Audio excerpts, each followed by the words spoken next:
My name is Nate, and I'm really happy to be sharing this with you. This idea to do a podcast has been in the works for a long time, but finally it's here. I'm really glad, really excited that you've joined us, and hopefully this is the start of something really cool and really big. Just to give you a little bit of background, the idea behind this came from many conversations I had while I was writing a book, which is called I Wish I Didn't Quit, which hopefully will be available all over the place in around about September. I'll keep you posted as and when new things develop. But I Wish I Didn't Quit, as I was writing this book, which gives a lot of strategies and a lot of ideas and tries to debunk a few not necessarily theories, but a few questions that people always have about music. I had to speak to a lot of musicians, and even though I was just taking a few sentences here and a few sentences there, the conversation some of us had lasted for hours, and there was a lot of interesting content in there which I would have loved to have shared with you at that time. Unfortunately couldn't, but now hopefully this is going to be the start of doing just that. There's a lot of musicians out there who you might know personally or you might have heard of. They might not be household names, they might not be international, they might not be selling thousands and thousands of records or be in the charts, but they're very important to the people who are selling those records. And I just wanted to bring a part of that kind of backstage life to the forefront to give these people voices. So that's what we're going to be doing. And the very first person that I'm going to be speaking to today is Rupert Noble. Now, I met Rupert about 5 or 6 years ago, I think it was now. I was introduced to him by a good friend of mine, Richie Garrison, who's an amazing saxophone player. And we went down to Brighton where Rupert has his studio to get my saxophone fixed. Richie needed to get his fixed too. And I was blown away because this was the first person I'd gone to get my saxophone fixed who I really felt had a passion for what he did. Really felt like he understood exactly what was needed. And he went above and beyond, which you'll hear in this conversation. You hear the passion, you hear the energy and the excitement that he has and the drive to keep getting better. And the interaction, the special chemistry and interaction that he has, not only with the instruments, but with the owners and musicians that he encounters every single day. So without further ado, here's the conversation with Rupert Noble. I hope you enjoy it. And yeah, stay tuned for more.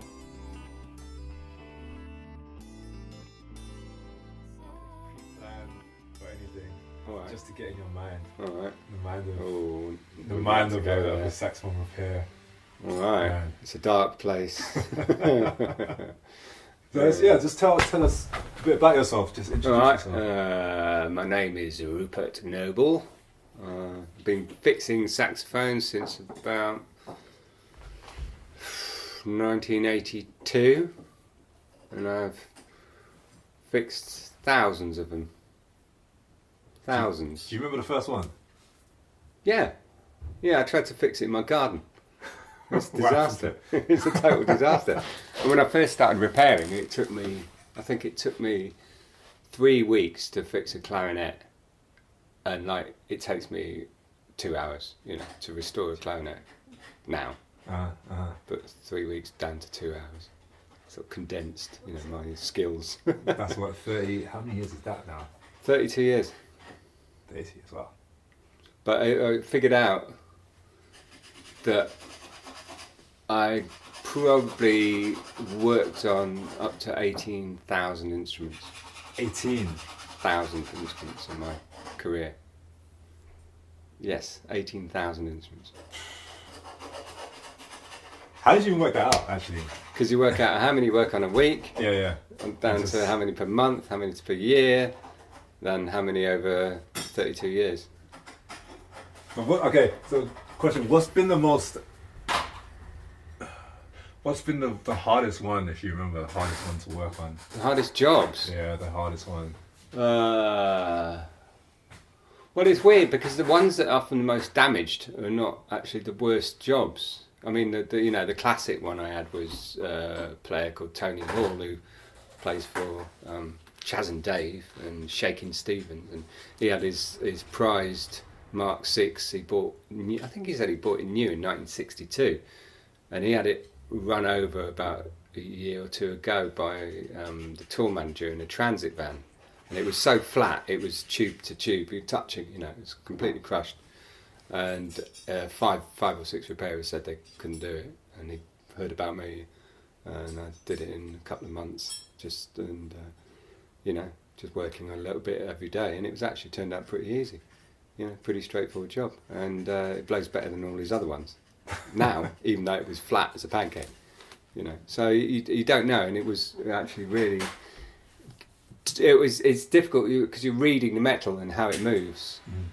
And metal has a memory in a strange sort of way, so sometimes you can coax them back surprisingly easier than you think. And when working with metal goes wrong is usually when you do stupid things like heat it up, or you should sort of cold work it, and so things like that. Knowledge about like cold working metal as opposed to, you know, heat treating it, you know, things like that are just little extra tips that make the whole job easier, you know.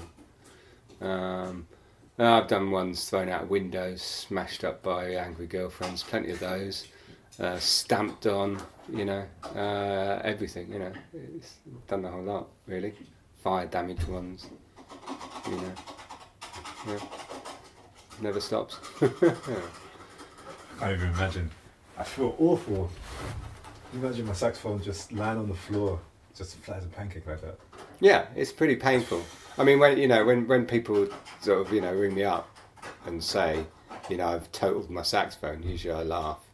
And it's sort of a therapeutic way for, I think it's sending out a positive message to them that actually it's not that bad, you know, if you've sort of smashed your saxophone up and you're going, oh, my whole life is over, my jazz career is over, and you're like, well, actually, no, hang on a minute, it's very funny, and don't worry, I'll fix it. It's sort of, in a way, it's reassuring. But I sometimes feel a bit callous, you know, laughing my head off at these poor hapless musicians who trash their horns, you know. Yeah, it just reminds me of, you know, these scenes in movies where people go into the hairdresser and be like, I need my hair fixed by tonight, I've got this big date, or blah, blah, blah. It's like, you are... Yeah, it's like that every day.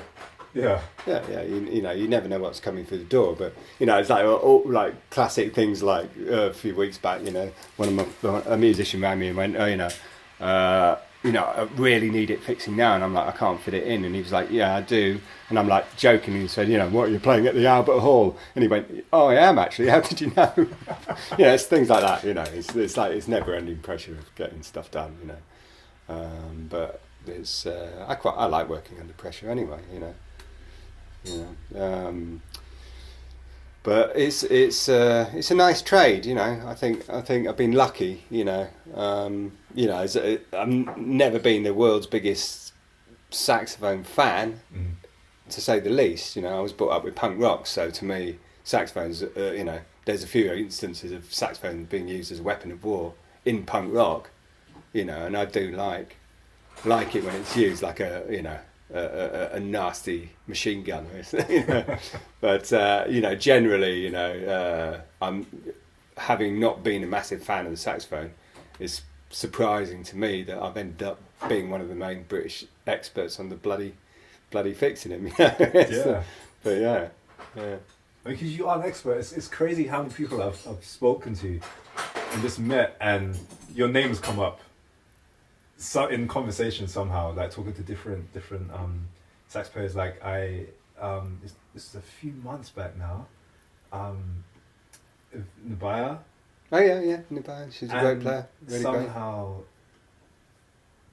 somehow your name came up. Yeah. And you kind of just realised there's so many. Tony Kofi is another guy as well. Obviously Richie. Yeah. And it's like you're like the guy. Well, I'm one of a few of us who know what we're doing. I think that's the thing. I think there's a lot of people. You know, when you do your apprenticeship in instrument repairing, you know, you train in all woodwind and brass usually in this trade, and then you specialise more and more. And there's not many people who actually have specialised into saxophones and stuck with it for over a long period of time. And I think that's really helps. I mean, 'cause, you know, a lot of repairers, they're they're too spread. You know, they learn how to repair clarinets, flutes, trumpets, you know, bassoons, and saxophones, and they don't focus. And I think what I've done, I took a decision a long time ago to concentrate on the specialist saxophones and vintage saxophones, which there's not that many people doing, so I'm very lucky in that respect. For example, in Paris, you've got people who specialise only in saxophones or only in clarinets or only in flutes. It's a weird tick with this country is that the musical instrument repairers tend to spread themselves really thinly by not particularly specialising into one thing, and I think it's to their detriment really, because then they can't really focus. But the apprenticeship on learning this trade, I mean, it's years. You know, it's on the base, on the surface, it's very easy. Easy to I can stick a pad in a saxophone and this, but it isn't. You know, you're always coming across new things, and it's always predicting the correct route to take when you restore. You know, you can really mess up the amount of instruments we see. They're messed up because the people diagnose the problem wrong. So they think, this is what's wrong with it. So then they fix that bit, but that's actually not what the problem is, and then they ruin that bit, and then you know, it's like you get it all upside down, you know. And you know, when you get a note from a teacher saying, my pupil's saxophone's not working, you just throw the note over your shoulder. Don't even bother reading it. It's crap, you know. It's usually rubbish. Sorry, teachers, but you know, it's usually they've got it wrong, their diagnosis. So, you know, but you know, it's you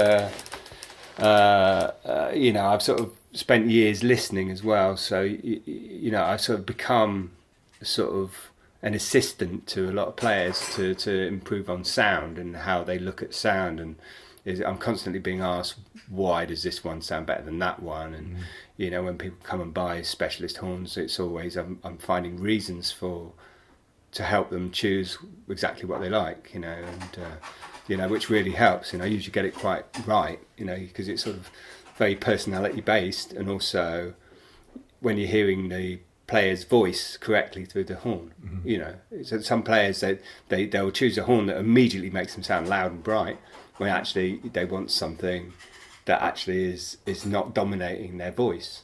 So I get like an instinct reaction with that. It's a very basic instinct. A basic instinct. That's the correct thing. That's a film, isn't it, with Sharon Stone? I cross my legs, and when they see my knickers, that's when they know I've chosen the right horn for them. But you know, you just you sort of I get a reaction. You know, I get a reaction like it's either, you know, it makes me feel joyful, and sometimes you get players who are going, I'm loving this horn, I'm loving this one, but what do you think? And you're like, it just makes you sound miserable, you know. And if they want to be miserable, then that's the right horn for them. Sure. But sometimes they're not. But they like, you know, you got to think about the dark and light of how they play, and you know what you know, what would project their ideas as well, you know, because different players have different ideas about what they want to be. Yeah, it's actually, you know, I had this whole thing about voice, about how much connection there is between the human voice and the instrument. Yeah. And how you get people who talk really fast, you know. And Gilad Atzmon, for example.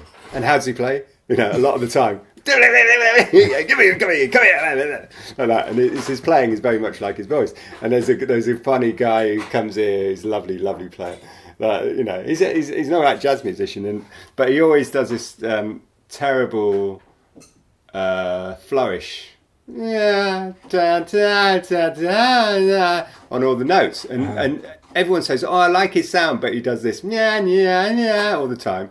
So I said to him, basically, when he came in, I took it upon myself to just say, have you ever thought about trying to edit the sound a little bit so that it doesn't sound too 80s, you know, that thing on it? And he was like, oh yeah, like this. And he basically, I said, well, play a scale and let me just have a listen to it straight, you know.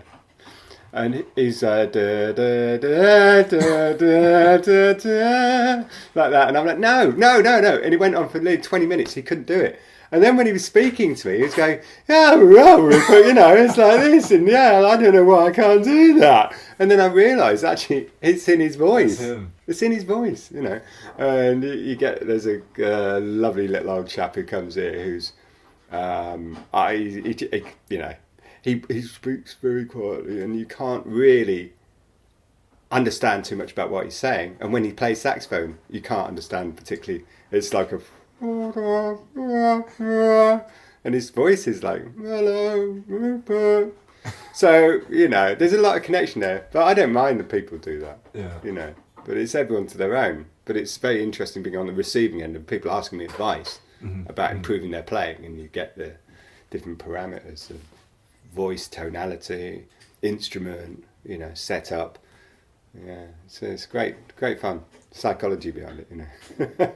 Well, I mean, it sounds like you're more of a, half your job is repairing, half your job is more therapy. Counselling. Yeah. Oh God, yeah. Saxophone counsellor. I've had it all. I've had people having nervous breakdowns in here. I had a guy who talked about bubbles for 4 hours.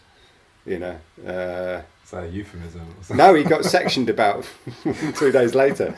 I've some crazy people.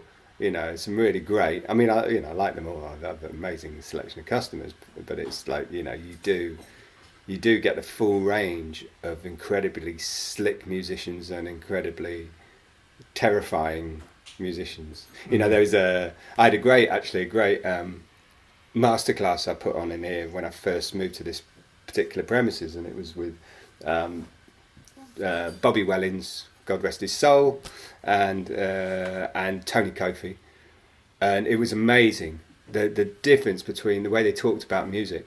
You know, Tony's talking about how these young musicians are really, you know, they look after themselves, very disciplined, very businesslike approach to jazz.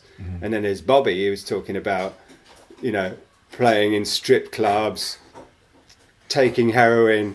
Every other word he was saying was a swear word. He was Glaswegian after all. But, you know, and it was filthy, dirty, disgusting, depraved, and everything, you know, was disaster. He used to say, I wonder why I'm still here, you know, because a lot of his friends had died young, you know, but amazing difference, you know. And it's an interesting how a lot of people, there's that whole assumption that music's fueled by, you know, the best music was fueled by drugs and disastrous lives and stuff, and how a lot of players are saying, well, hang on a minute, surely you can do it without self-destruct button, you know. Yeah, but it's good. Do you think, like, just like you said earlier about how you had to focus, you had to make a decision at some point to say, I'm not preparing trumpets and this and that, I'm really going to focus on saxophone. Do you find it difficult to diagnose other players' sounds when they might be in this place where they're not sure if they're, you know, a pop player or a jazz player or a classical player, and they're still trying to find their way? Do you find it harder to then give them advice about what to go for, what sound, or what? Yeah, no, I don't find it hard to do that advice. You know, I mean, you know, I think, you know, I have this thing about just saying to people, you've got to be more individual. You know, people choose horns, a lot of modern horns just stamp all over a musician's voice. So they'll choose a modern horn, you know, off the peg, that's brand new, shouts, just doesn't give them an individual sound. So it's very much, I'd often take it on myself, why are you playing that particular saxophone? It's the wrong choice, I can't hear your voice. You know, and I've said that to a lot of players. They've gone, all right, well, what should I be playing? And I go, try this. And it's worked, you know, and it's vastly improved. A lot of players have come here over the years. I'll tell you, they probably can remember the time they came in here and I went, what the hell are you playing that for when you should be playing that type of instrument, you know? That's common, and it sort of shapes them as a player, you know, because it's amazing. One horn, you know, the wrong choice horn can make somebody sound mediocre, and the right choice horn can actually make someone sound like they've got personality, like they've, you know, because what they're trying to say, it's like, you know, I look at an instrument as the tool for transferring what people are trying to say to the audience, you know. And another thing is you get instruments that are louder or quieter, and it's whether that suits the environment which they're playing, you know.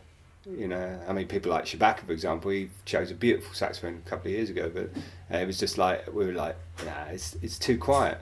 You know, as soon as he gets on stage with his like two drummers or whatever, smashes the shit out of the place, you know, it's like he wasn't being heard, so he chose another instrument, you And it's the knowledge of, I suppose I've got an accumulated knowledge of all the instruments, what they're supposed to sound like, what they're supposed to sound like with a different setup on them, and when a setup that the musician's using isn't correct for the instrument, which is another interesting area. You know, you know, people, you know, mouthpieces as a vehicle for driving a saxophone can often be totally wrong. So you hear they're playing a beautiful, you know, vintage instrument, and they've got they're whacked on this mouthpiece that actually is totally incompatible, and then they're only getting half the performance of the saxophone out. You know, so it's often I spot that and I go, well, why don't you try this? Because it's the wrong choice, you know.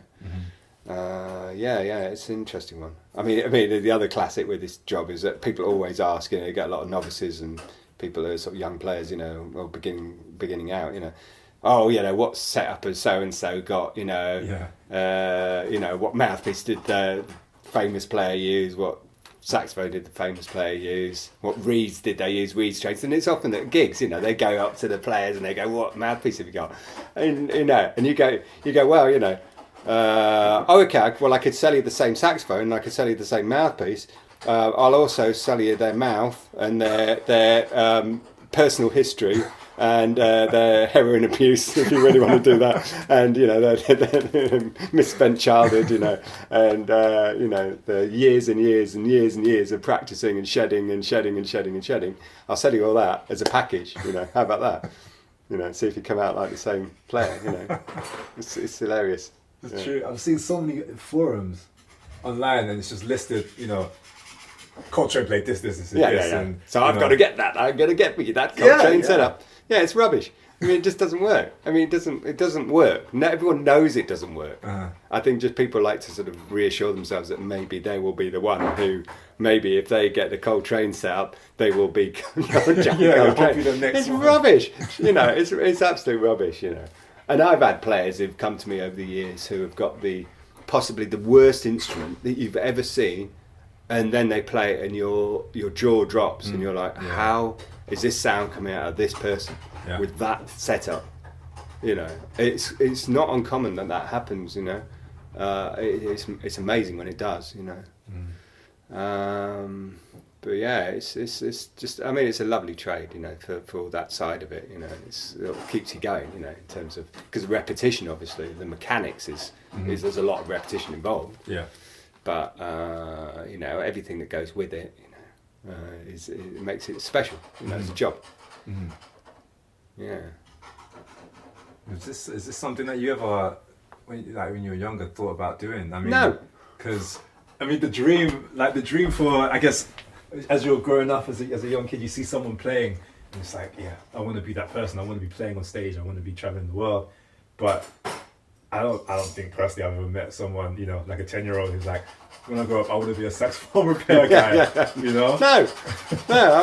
I basically started. I was a punk rocker who realised that I was all my family were listening to prog rock, and then punk came along. I was 77. I was 11 years old.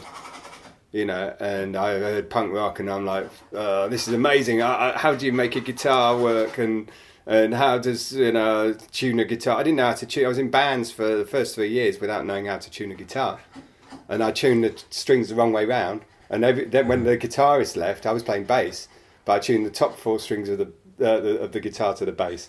I worked out there was some correlation there, but I didn't know how. But all our songs sounded great until we started auditioning new guitarists when the guitarist left. Yeah. And everything sounded out of tune and wrong. And it was like, what's going on? And I had no idea about tuning guitars for the first 3 years. But I used to take record players apart, throw myself across the room with electric shocks, but build like amps out of old record players. And then I got into, you know, trying to make instruments. And then I was at my careers officer at school when I was 16, which said to me, what do you want to do when you leave school? Yeah. I said, I want to work on a building site and earn money for my punk band. And he says, don't you want to do further education? And I said, no, because we're all going to die from nuclear holocaust. And he was like, well, sure you don't want to go to college? I said, no, I've read Nostradamus. And that was it. And so he came back the week later and he went, well, you like music, don't you? And I was like, yeah. And he said, you like woodwork? And I was like, yeah.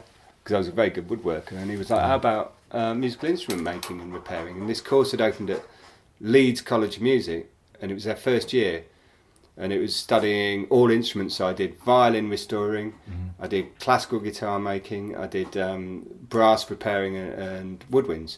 The woodwind repair teacher was like this bloke who used to just have fancy aftershave on and chat up all the girls and never taught it properly. The brass teacher was his old man who was nearly dead, and he was hilarious, but I don't know what he was doing with his teaching. And the violin restoring I was quite good at, and I got offered a great job, but I was like, do I really want to work with violinists? And the classical guitar making, I got offered to stay on at the college and learn to teach other pupils that would be coming in the following years. But I decided that I wanted to do woodwinds because I kept liking sax players, and I think it was something about the sort of punk rock ethic that I liked about punk rock that sort of filtered through sort of to the sax players I was meeting. You know, a lot of them were quite anarchic lifestyles and quite cerebral. You know, and it was sort of appealed to me as a musician, you know, to work for. And I thought there's less people doing this route, so I went and trained for another 3 years. But I was learning all these hilarious repairing techniques which were totally outdated now. I mean, there's loads of tools that I was like, I'm not gonna, you know, they were trying to make me at repair college, and I'm like, I'm never touching a saxophone with that tool. You think you must be joking. This would murder a saxophone. And there's all these tools that a lot of repairs have now. That actually murder saxophones, all these bending tools and levers that decimate instruments. So I sort of thought my way around all the techniques and different ways to do the same job. You know, one of the classic, my favourite moments with old school versus new school techniques was when I first started at the woodwind course at Newark in Nottinghamshire. It was actually a really great course.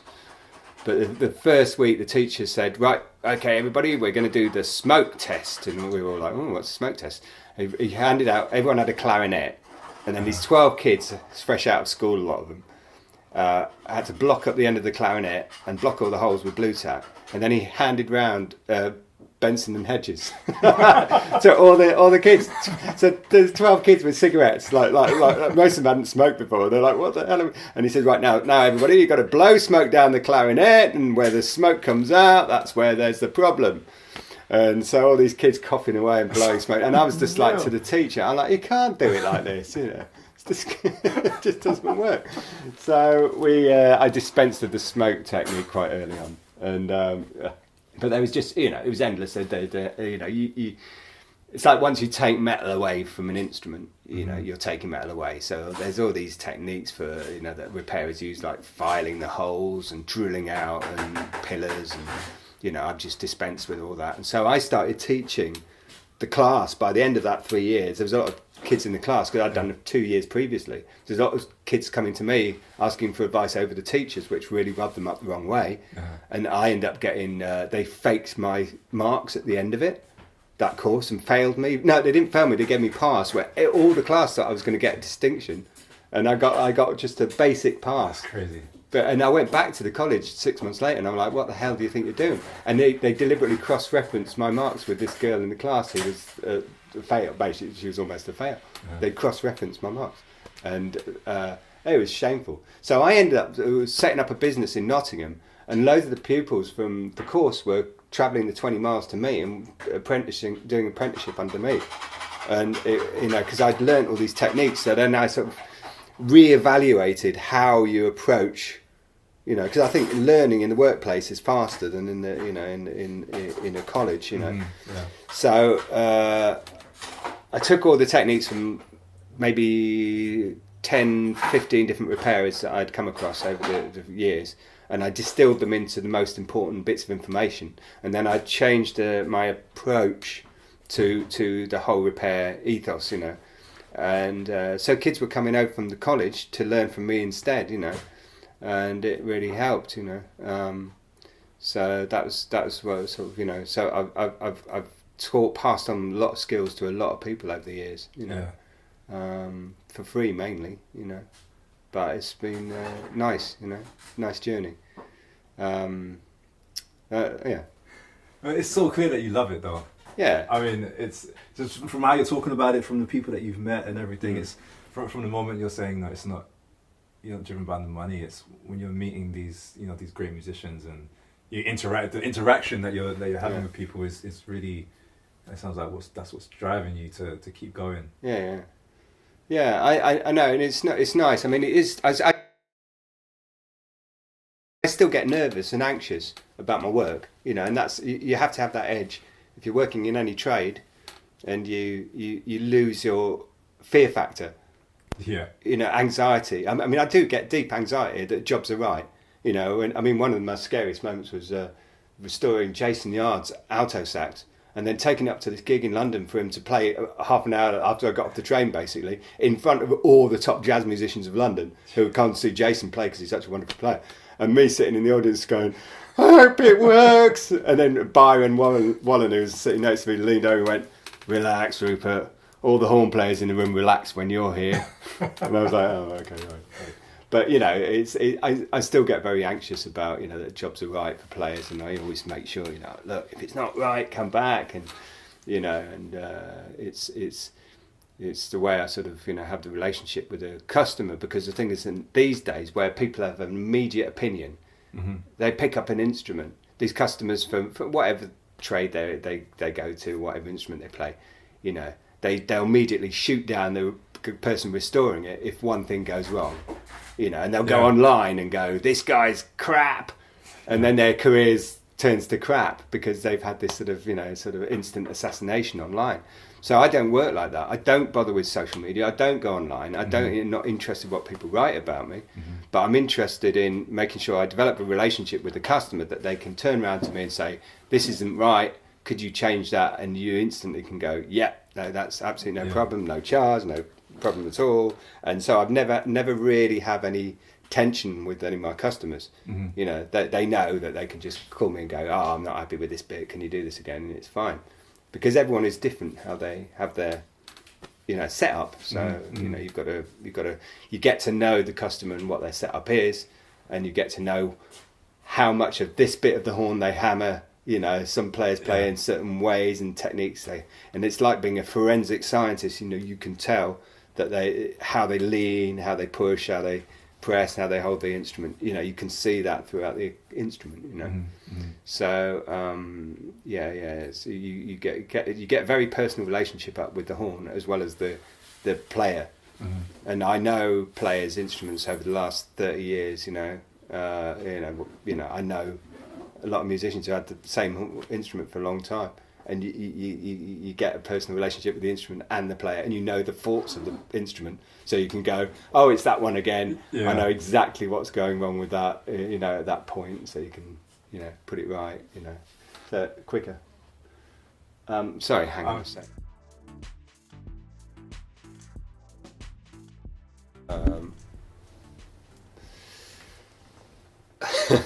Where were we? Oh, I was just talking rubbish again. But yeah, no, I was just in terms of how I set up my own business. That's always a scary start, because the thing is you've got no track record as a technician. You've got to attract people to your business, and you've got to establish yourself as a person.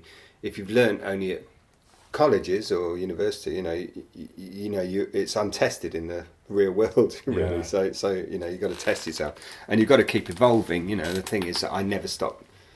Once you say you know it all, you're screwed. In any trade, being a musician or being a technician or a scientist or anything, it's obvious, but a lot of people fall in the trap. They go, oh, I'm the best, I know I'm the best, I don't need to learn anymore. I've never thought that. I've always thought, oh my God, I've got to keep improving and, evolving as a person. And it keeps you on your game, and it keeps it more enjoyable in a way. And make sure that, for example, if I'm dealing with some crappy little saxophone owned by some snotty little kid, I treat it the same as if it's, Uji McCall Big Shot from Super Duper Pop Band. I deal with different customers exactly the same, and the instruments the same, because as soon as you differentiate, you're in trouble, you know.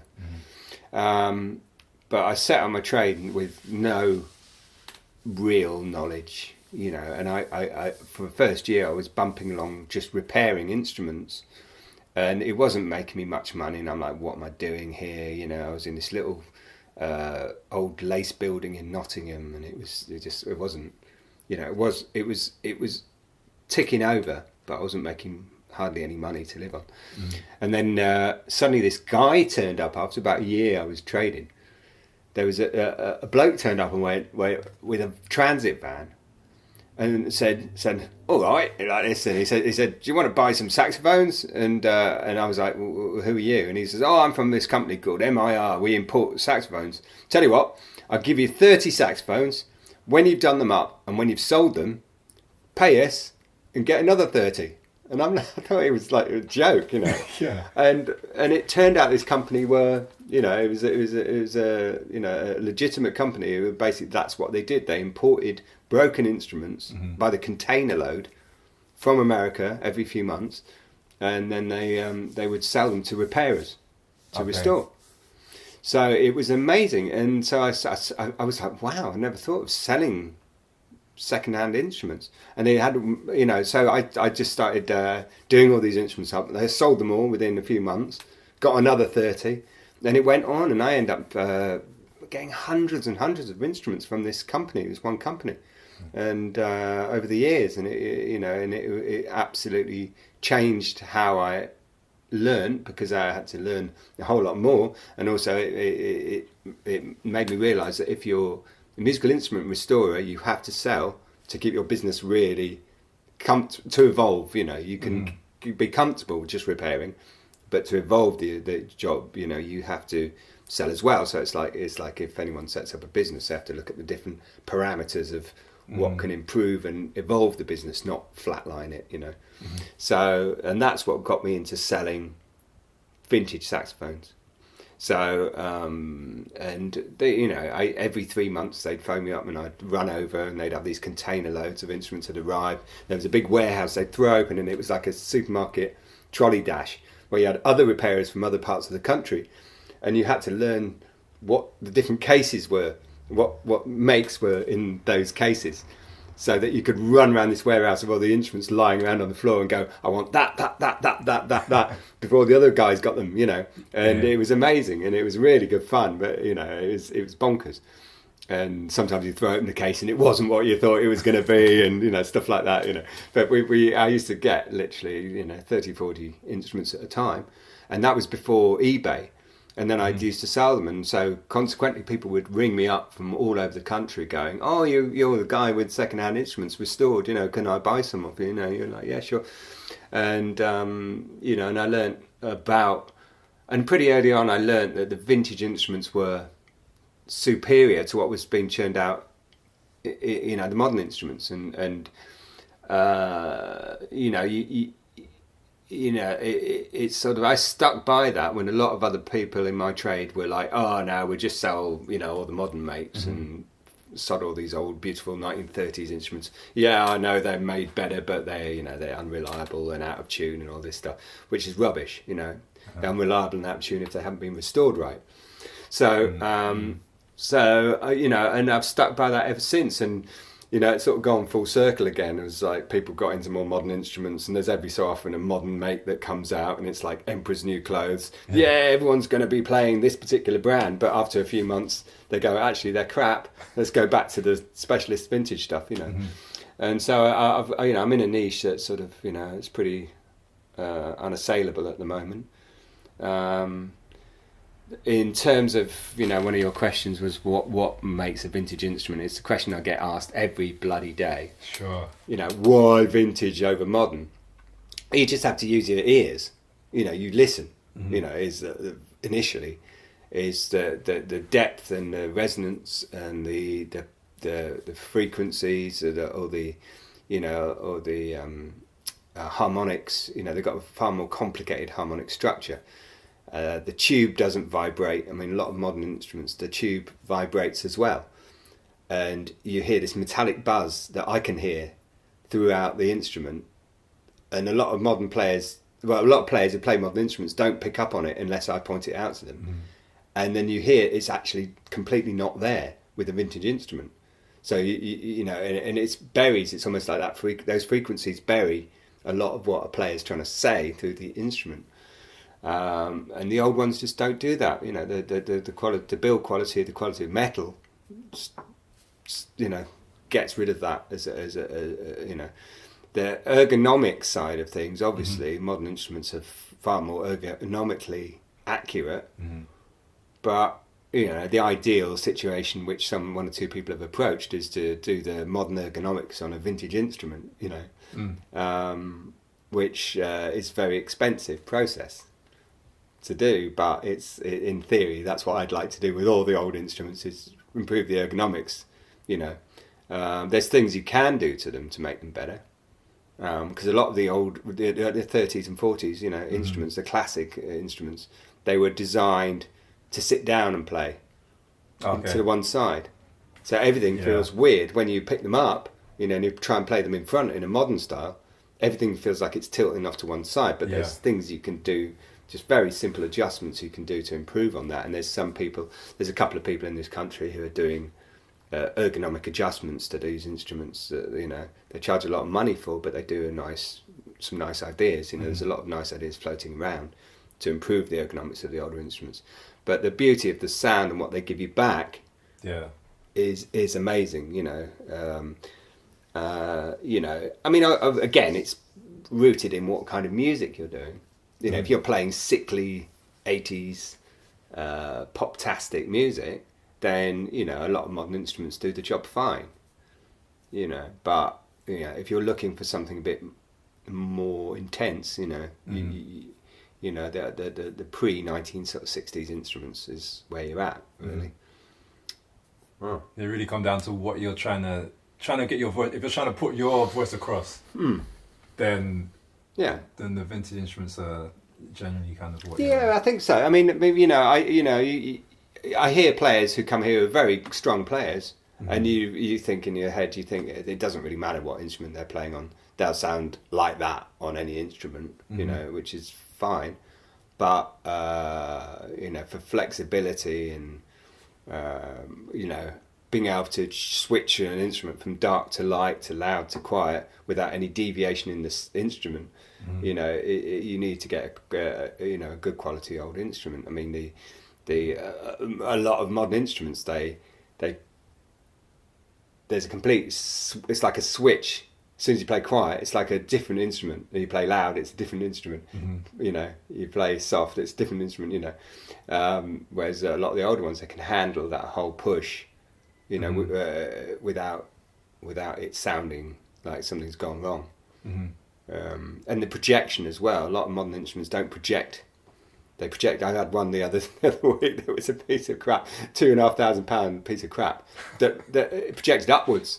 So as soon as you stood further than 2 foot away from it, you couldn't hear it. It was just projecting upwards. It was really weird. I've never had that. Whereas like you know, you know, a lot of the older instruments, the 30s instruments and 40s, you can hear the bass through a closed door. You know, it's amazing. You know, wham, you know, it's there. There's another interesting thing about the vintage instruments versus the modern, was that somebody really nicely pointed out recently that in the old days, everyone would fix their own things. They'd fix their cars, they'd fix their washing machines, they'd they'd have hands of steel from, you know, like washing towels in the bath and you know, like banging a sledgehammer against their garden wall and stuff. And these days, in a disposable culture, people have got soft hands, so they want softer ergonomics.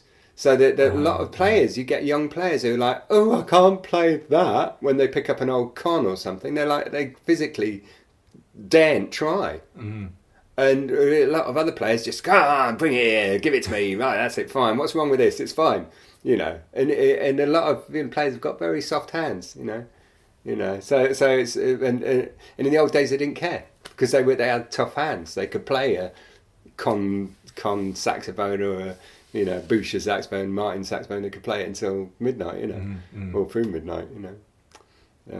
That was an interesting point. Yeah. In terms of like the build quality as well, I mean, you get some of the modern instruments, they're falling apart within a year, 2 years. You know, and a lot of teachers say, "Oh, don't get in old instruments because they're not as reliable," and it's absolutely crap because the build quality is better on the older instruments, and if provided they're set up right, they're fine. All instruments go wrong, you know. For example, your instrument, you know, you bashed your instrument. Oh, yeah. If that had been a modern instrument, that would have been really bad. But because it's a really well built, built like a brick shithouse, you know, the damage you caused was minimal. I mean, it was very easy to sort out. You know, so you know, that's a myth. You know, that older instruments aren't as reliable. Well, I guess they've been around for so long. There's a reason why they're still around. I guess. Oh, the build quality is incredible. You know, the metal working is incredible. The thicknesses of all the tubing, the mountings, and you know, it's so much nicer.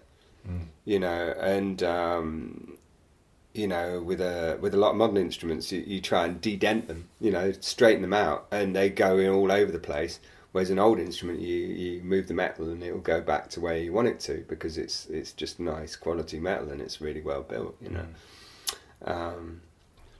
And their history as well. Another thing about vintage saxophones, I suppose people often ask about the history. Do you know the history? Yeah.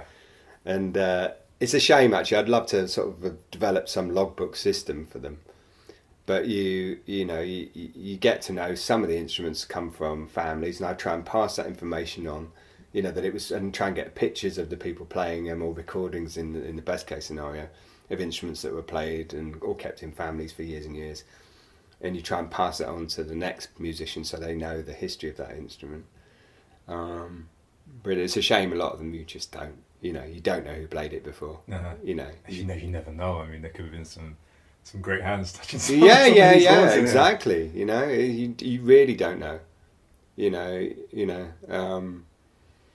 I actually had Tony Kofi just bought a really beautiful King Super 20, and it's 10 digits out from Charlie Parker's horn, which means it was made in the same week. The same week, okay. So it would have been made in the same week in the factory. And it's identical to one he played. So Tony Kofi was wetting his pants, and I said to him, maybe, just maybe, Parker might have gone to the factory and tried out a few out, and he might have tried that one out. You never know. That's true. If these saxophones could talk, right? Help! I got played by Parker. Let me out. Yeah. So it's interesting. Yeah.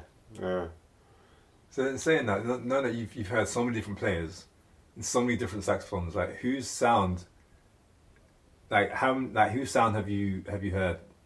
What players have you heard and said that, you know what, I love your sound? Because I'm sure you've heard a lot of sound and kind of like, yeah, it's great, but personally, you know, it's great, but I don't know. Yeah, no, I'm very political. Okay. So I would never judge one person over another.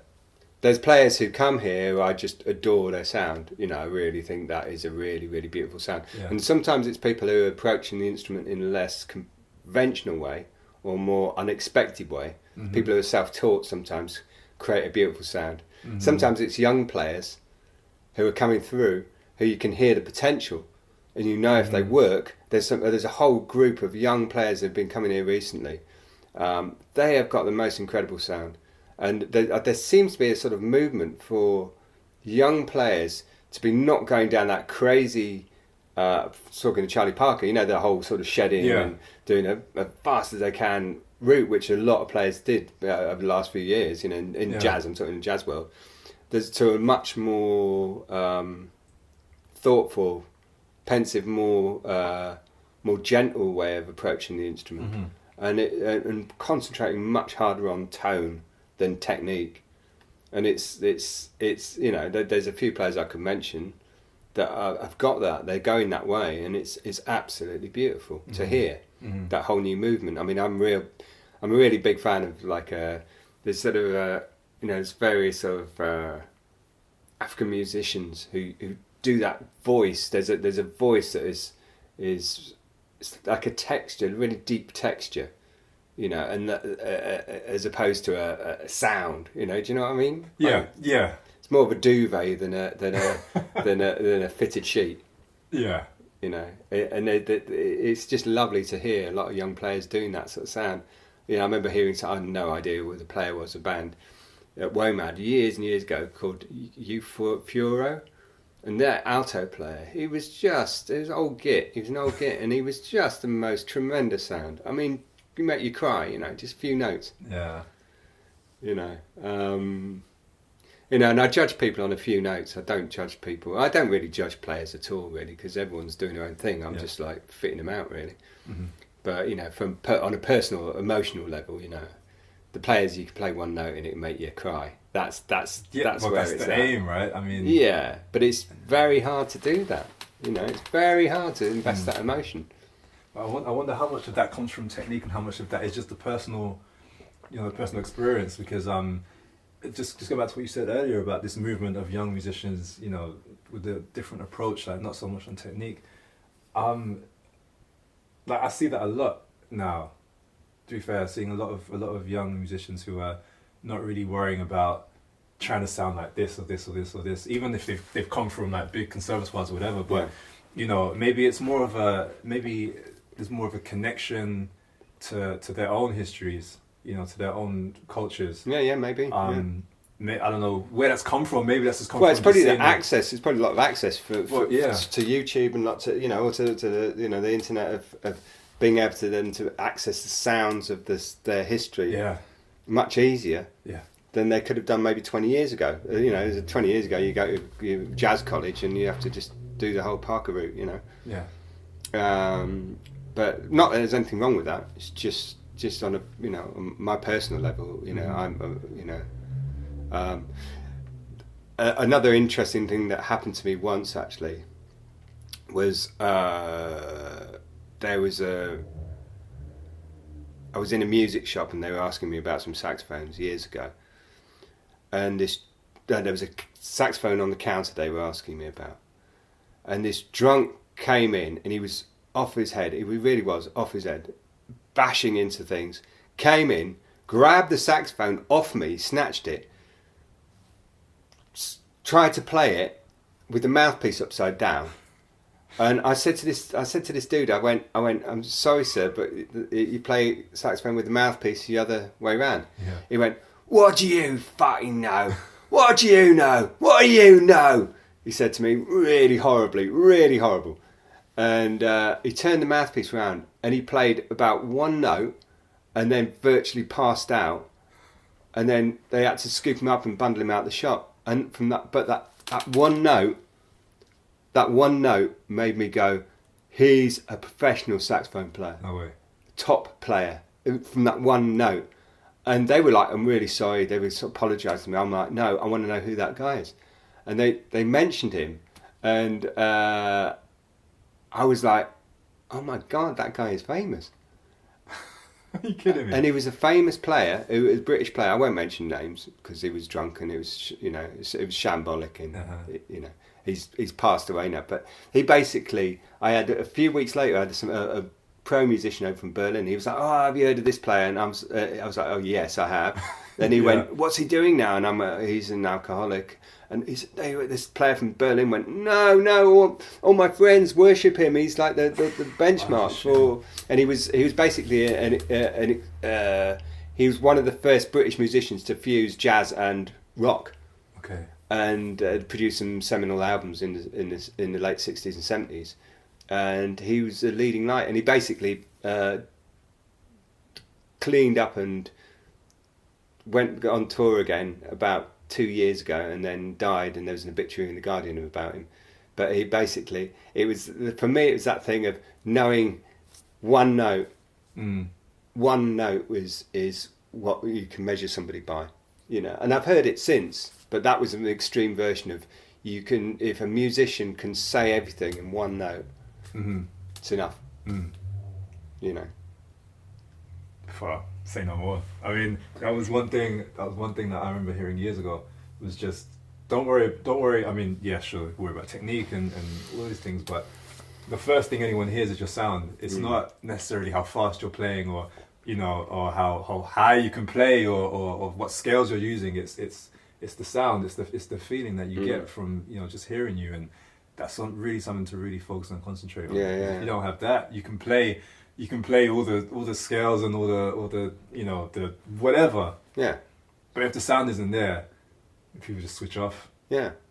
Well, I know, and it's like editing as well. I think a lot of players, it's like, could I say this sentence with half the amount of words, you know, and say the same thing? I mean, you meet people in your life who can say a sentence with no words. They can speak really slowly, yet they've made their point. And you're like, how did they do that? Yes. It's amazing. And musicians often they don't think about that aspect of, can I say this in less notes? But and another thing is that, like, people ask, I pick up on is being listened. There was a jam session a few months ago, and there's this guy playing really fast, and I was watching. There's a few horn players. This guy got no applause from a 100-mile-an-hour solo. Yeah. And afterwards, I've never met him before, and it was like, I went up, he's Canadian, and I went up to him, and I was like, have you ever thought about the ends of your notes? And he went, well, what do you know about saxophones? A bit like that other guy. Yeah. What do you know about it? I said, well, a little bit. He was like, oh, okay. Well, no. I suppose, I don't know, you might have a point. And this guy, fair dues, the following week I went back to the same jam session. He turned up again, he did a solo, and everyone went crazy. No one applauded the first time. Everyone went crazy the second time. And he came and sat down near me, and I went up to him, and I went, like, you've been practicing the ends of your notes. He was like, that's the most amazing advice anyone's ever given me, and look at it, look, everyone's going crazy for me, And it was because technically he was there. Yeah. He never thought about the ends of his note. So he's going, no, basic articulation. Yeah. But people think of the articulation at the beginning of the note. They never think about the end of the note. So it's brilliant. It was great fun, but... so I'm always listening, and you get, people often say to me in here, they come and they test their horn. A lot of people are nervous about playing in front of me, and I say, like, I don't care, who cares about how people sound? I don't care what level they're at. I don't care any of that. But people do ask me quite a lot, what do you think? I had it, and I always am honest. I'm saying, well, if you want my honest opinion, you need to fill your lungs more, or so I do get asked on the player aspect of it quite a lot, but technically I don't know anything about saxophones. you don't you play, but not. No, I'm not. No, I don't play saxophone. No, I get asked. These players go, "Come on, join us on a jam session next time you're up in London," and I'm like, you don't. No, I just go. No. I don't, because when I test saxophones, I've got no knowledge of playing. And I do the same non-riff every time I test the saxophone that everyone knows. And people from knowing 20 years ago, they play it to me. They go, "Are you still doing this?" I go, "Yeah." And it's my testing riff, and it's got nothing to do with saxophone. But if I tell you, if a saxophone's not working and I do that on it, I know for sure that the pressure's not right, the air pressure's not right, something's not right. That's a little trade secret. We won't it's not a trade secret. Right, it's not a trade secret. The riff is not a trade secret. It's a point of hilarity for all musicians. People like Ewan Bleach, who's a great London musician. He's a multi-instrumentalist, great young lad, and he's like mimics my riff and then tries to soup it up. And it's so funny. It's classic. But but it was weirdly, I see things I know that the air pressure of all the different makes. So when you have a lot of different brands of saxophone, I can tell when they're wrong or they're not sounding like the saxophone they're supposed to sound like by playing my stupid riff. But also what I'm not looking at is the sound particularly. I'm looking at the air pressure. Okay. And there's also a weird focal point of the note. I only remembered this actually while we're talking just now. There's a strange, it's like a visualization I have of the sound in front of me. And if the sound is spread and lower below my ears, it's wrong, and there's something wrong with the air pressure. And if it's at a focal point in front of me, I know that the air pressure is correct. It's really weird. I mean, do you like actually see this, or is this? Like... Visualize it. No, it's like I feel it, and there's like it's like a pop. It's an attack to the note, but it's also a focal point in front of the saxophone that I almost like I do visualize with the note. It's weird. I also know the difference. I can usually hear, not all the time. If you've tested me on it, I'll probably fail. But instinctively, I know the difference between a faulty mouthpiece, a faulty reed, a neck leak, where the saxophone leaks at the neck, or whether it leaks on the pads. They all make different sound effects. So I've got to know all those different parameters. And you often get people you restore a saxophone, they pick it up, and they play it, and you're like, that's not right. And they're like, yeah, this is great. And you go, no, it's not right. And let me look at your mouthpiece. And then you realise that the mouthpiece is shot. You did that to me a couple of times. Oh, did I do it to you? Yeah. Oh, I'm sorry about that. No. But you know, that's literally. I remember. I was playing it, and you were like, "Something's not written. Something's not right." And I'm like, saxophone hasn't felt this good in a while. Like, yeah. What are you talking about? And you had a look at my mouthpiece, and like, oh yeah, that's why. You kind of just cleaned it. Did your thing. Cleaned it. You and then you kind of shaved a little bit off. Yeah, just smoothed the. Yeah, you smoothed it off, and then it's like, oh, okay. And then you get it. Yeah. It's like bang. Yeah, you know exactly. Yeah, it's a dark art, you know, but it's hearing that, and I can't explain it to anyone. I just get on with it, and you know, when I know I've got to say something, but it happens every week in here that I hear someone testing something, and I go, that's not right, you know. You know, and then you get other things like people's teeth shapes, you know, that affects their playing. So you get people who physically they can't do it right, you know. Yeah. And then you get things like people who they play their saxophone completely out of tune because they play clarinet as well. And then they come and say the saxophone's out of tune, and you're like, well, actually, it's because you play clarinet and you're doing embouchure, and then you spot things like so it's like an added curriculum I have to the daily repair job. I've also got all this sort of like, you know, analysing the people who come in to improve on things. I had, you know, a raft of people coming in who were playing double embouchure. Do you know what double embouchure is? Yeah. This is what you do an oboe. Yeah, oboes or yeah, you don't really use it for saxophone. Well, some teacher was teaching a load of people to play saxophone double embouchure, and they were all coming in with saxophone related problems. And I spotted that they were all playing double embouchure. So I got them all, corrected them all, and they went happily on their way with the saxophones working fine without me having to repair them. You know, it's like things like that. You know, it's great. But it's good. It's good, all that stuff. You know, I like all the extra. You know, all the extra little extracurricular activities that I have with saxophones. Have you ever thought about just writing all this stuff down? You know what I mean? Just kind of formalizing the Noble's book of saxophone repair or something like that. I mean, no, I haven't, because one of the reasons is because a lot of people require measurements, statistics. They require names of different musicians. They require exact dates and ages and things, and I don't retain any information, you know. So I don't, you know, I couldn't tell you heights in millimeters, or I couldn't tell you when exactly, you know, what minute that maker decided he was going to add that bit to a saxophone, you know. And I don't think I'm clever enough to write a book, but I just try and pass on the knowledge when I can, really. It's absolutely fascinating. It's fascinating from that. Just hearing about things from the other side, especially like I said about the book I'm written, trying to finish, about how a lot of people don't know about this side of music. You know, like I said before, you see players play, but without you, we couldn't do what we do. Yeah, like literally, it's impossible without having people like you who have the patience even to sit and be like, no, that's not right.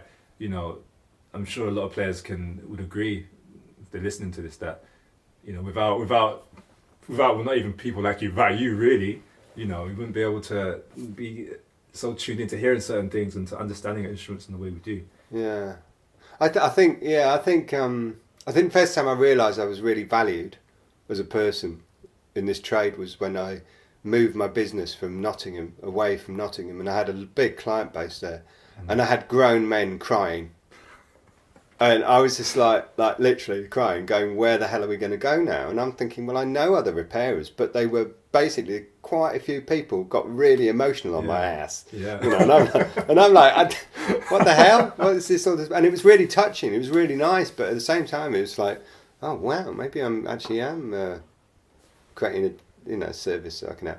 Another classic moment was when I decided to have a break. I had a 5-6 year break from repairing because I just burnt out from it really, exhausted, you know. And I remember telling Tony Kofi, he's probably one of my oldest customers, you know, and I remember telling Tony, I was around his house in London, and I said, oh Tony, I've got something to tell you. Happily, I'm going to quit repairing for a bit and do something else. And he stopped speaking. He actually stopped speaking. He didn't speak. He didn't say anything. Nothing. And it just was like, what the hell? And we walked from his house down to the train station. He didn't talk. And he just turned around and went off. And he didn't talk to me. And you know what? When I came back to it, I was just like, oh my God, I've done something really bad here. And then, and you know what? When I came back to repairing 6 years later, first person to phone me who heard that I was back repairing, Tony. It was amazing. It was just straight away he found out.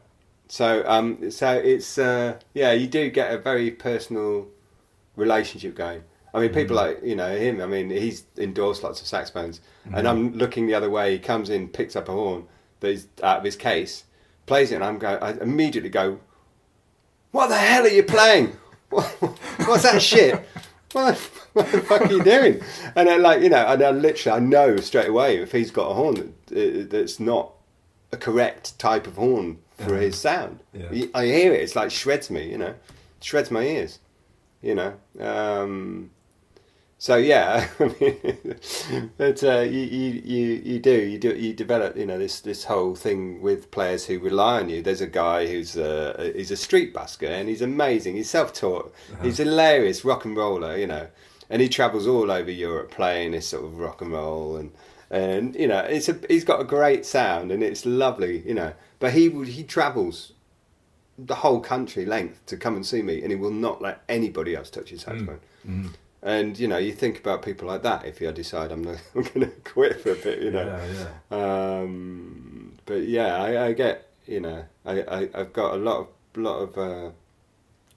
of loyalty to me, and it's nice. And I don't care if other people, you know.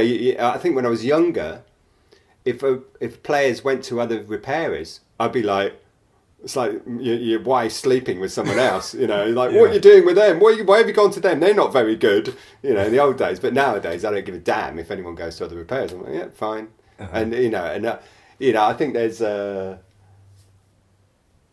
lot of people in any trade, but in repairing trade, you know, that they're too quick to shoot other repairers down. Yeah.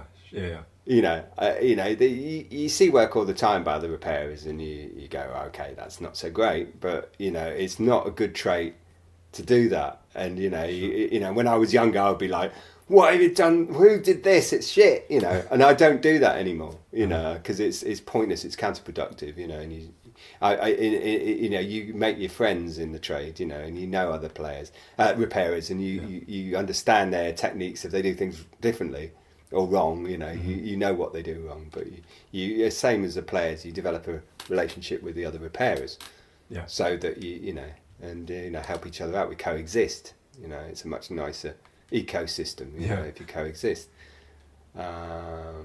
But that personal relationship thing, it's like, I mean, I've always likened my trade to being it's like a hairdresser, you know. Yeah. How was your holidays, and you know, all this stuff, and oh, by the way, you know, your saxophone's fucked, you know. But it's funny. Yeah, you really like the saxophone, like the saxophone whisperer. Well, you know, I mean, I think one of my main problems, if I'd set up in London, it'd be a lot easier for me because a lot of the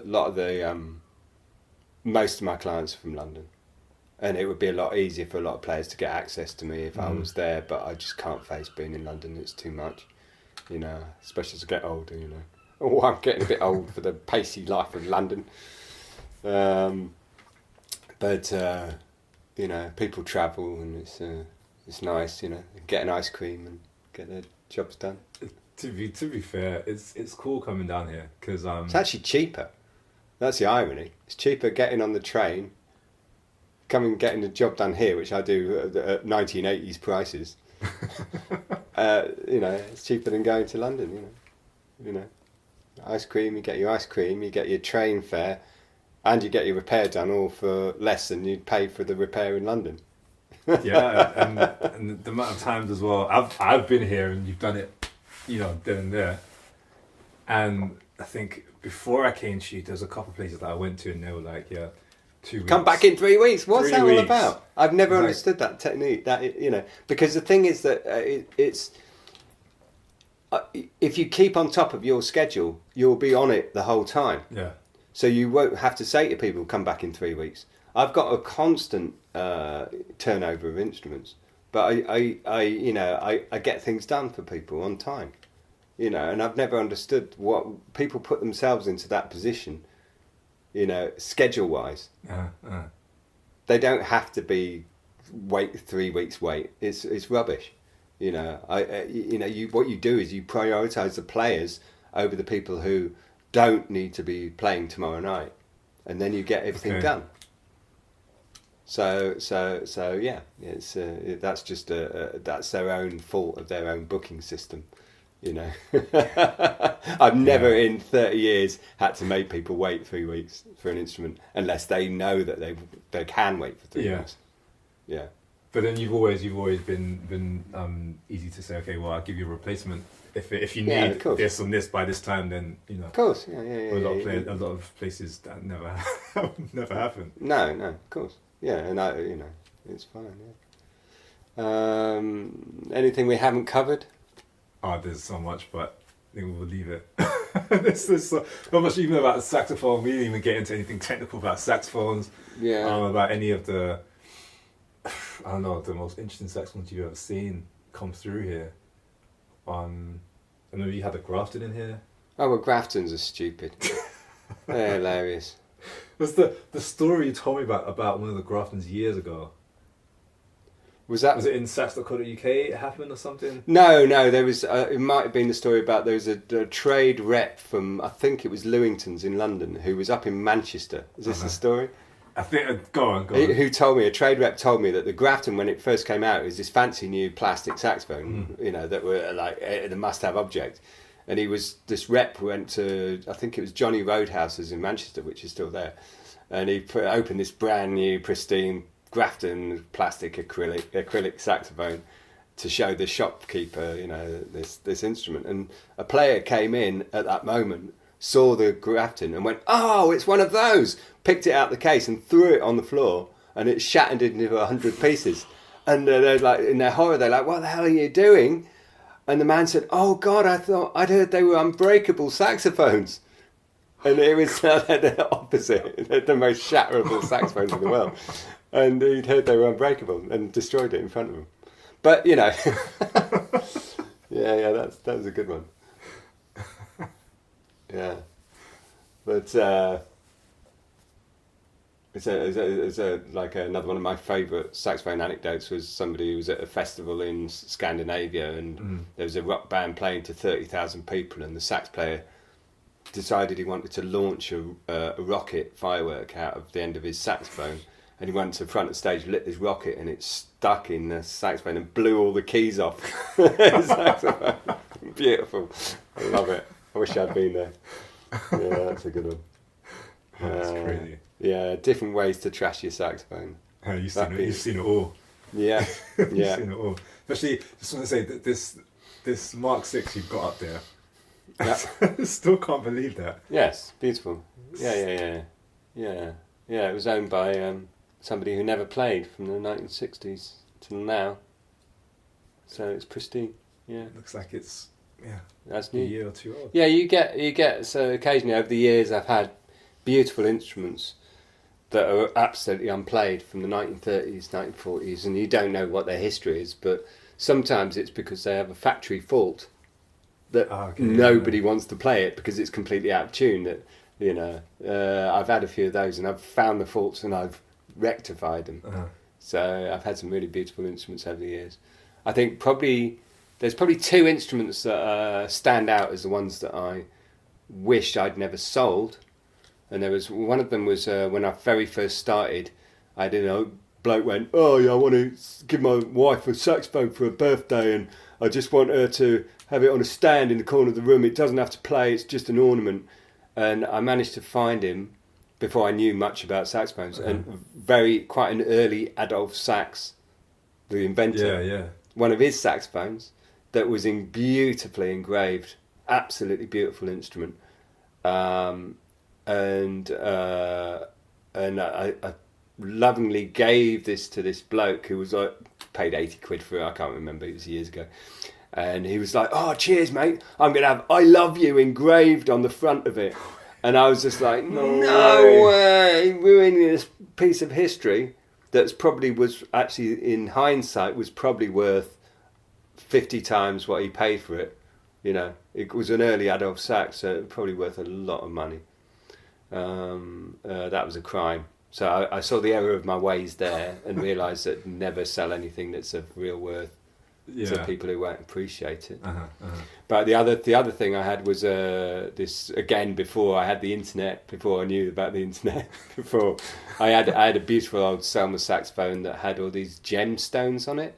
They were just like glass, it was purple glass all over it, and all these feather touch pieces were designed like feathers, and there was jewel on the front of it at the top. It was silver plated.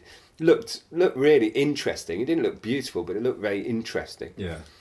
But I didn't think much of it, and I sold it. I remember selling it to an accountant in Nottingham years and years and years ago, and it was quite an early. It was like 1920s Selmer. But about 2 years ago, I was on the internet and I looked at the Selmer main website, and they had this one of their history pages. They have very few instruments, not many on the whole website. There's only like 20 instruments on the whole website. And I turned to this page and it was like 1928. This was made for an exhibition in Spain, the Grand Exhibition in Spain. It was a one-off. And I looked at it and it was pretty much the same saxophone. So I didn't have the original. What I sold was the prototype for that one-off. Oh, okay. So they tested it on the one that I sold. And then it went on to say, and the inlaid stone was amethysts. I thought it was glass or plastic. Flipping amethysts all over it. No way. So how much did it say how much that kind of might have retailed that over? That's no idea. I mean, it's probably £5,000 to £10,000 worth, but I sold it for £700 to an accountant in Nottingham, and I had no idea who he is. I could probably never find his phone number. Yeah, things like that. It happens though, right? Yeah.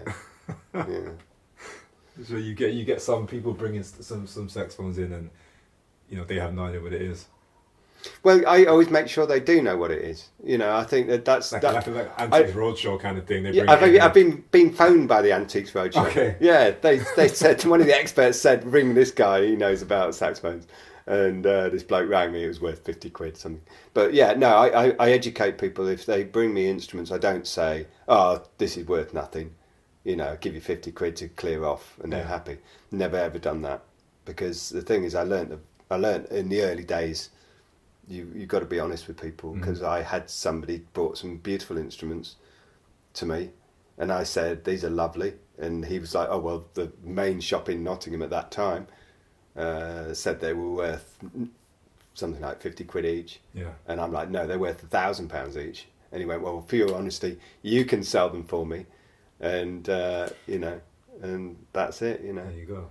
So, I learned that very early on, that you always make sure that people know pretty much what it's worth. Yeah. And then then you're not. You don't get a bad reputation. Yeah. It's the worst thing in a trade. Get an unpleasant reputation for being, pulling the wool over people's eyes. Especially someone like you, because like you said, you're not on social media. I mean, it's like to hear about you. It's word of mouth. Yeah. You don't have a website either, right? Foot and mouth. Foot and mouth. Yeah. No, I don't have a website, and it's simple reason. I get enough work. I'm not greedy. I don't want to open a big empire. I just keep small amount of work, keep it ticking over. Keep everybody happy, all my nice clients happy, and that's all I need to do. Amazing. Before we go, question: is there any advice you'd give a young musician who's trying to find their way, apart from to come to you and see you about their sound? Okay. Is there any advice you'd give anyone who's kind of thinking, I don't want to do this, or what routes are there available for me to be in music or anything like that? Sorry, say the question again. Say it again. I lost my way. Any advice for any young musician who's just trying to? Any advice? Any yeah. advice on the young musician starting out? Yeah. Yeah. Okay.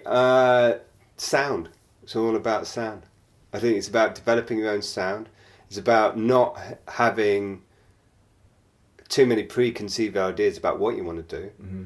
To develop your own individual personality through the instrument, and not be led by the wrong advice. But that's difficult. I might be giving the wrong advice, but not worrying about being an imitator is one of the problems. You get a lot of people from the main colleges on. Again, I won't mention any names because I don't need to, but. You get players who are clones. They sound the same. I had 3 players from one of the London colleges in here a couple of years ago. I couldn't tell the difference between any of them. That's quite weird. It's quite frightening. If you're in the classical world, I understand it. But if you're trying to play jazz, which all these guys were trying to play jazz, why are you all sounding the same? Yeah. What's the point? So. Be an individual, and try and develop your sound, whatever it takes, If you want to play with the mouthpiece upside down, it's fine as long as it works, for you. Yeah. I think there's always been too much emphasis on imitating, but at the same time, getting the best technical advice. There's crazy stuff you can do with, instruments, and people stay in the safe zone a lot, and sometimes that's another thing I often say to musicians in here. I say, you're amazing on this level, but sometimes I feel like I want to hear you doing this, pushing this area of your playing. Scream down the bloody. I've said that to someone before. I said, scream down the bloody instrument. Why don't you have a go? Just do it. Yeah, just try it, see what happens. Yeah. Just push the limit of an instrument. And I don't hear that enough, I don't think. Oh. Some of the free jazz players, obviously they'll experiment with anything, but some of the free jazz players don't have the technical balance. So some of the best free jazz players are ones who've got the technical balance, but they've also got the crazy side to their personalities, I mean, so it's I think it's just know your limitations, but enjoy what you've got as well. So that's really nice. Know your limitations, but enjoy what you got. Yeah, how about that? That's not bad. Cool. I'll put that on the t-shirt for you. All right, I think I've got to go home. Awesome. Yeah, same. All right, nice one. All right, nice. Okay, cool.